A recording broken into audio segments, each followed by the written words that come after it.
Why do so many adjusters struggle to get started?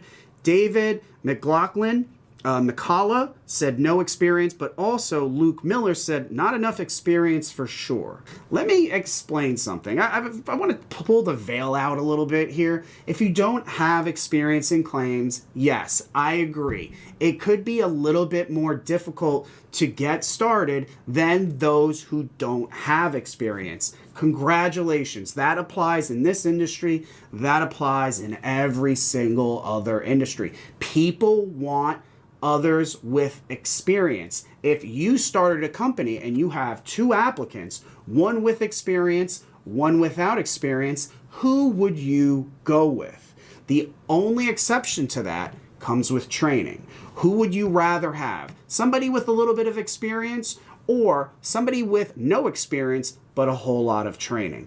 You would probably go with the whole lot of training because they understand the fundamentals a little bit better than the one that might have just burned a couple bridges and really just produces a shit product. But to struggle to get started, to really use that word struggle, like you're trying as hard as you possibly can and you just can't get where you want to be. To say that it's because they don't have experience and meanwhile they do have tons of training, do have a ton of drive, do have a ton of ambition to get started and have all the other fundamentals that are going to propel them forward, but they're still struggling simply because of the lack of experience. That's just not reality. And I know it's not reality because I train people who find claims shortly after training. What happened to their struggle? Why are they not struggling? Meanwhile, others are. They didn't have experience and they're not finding the struggle.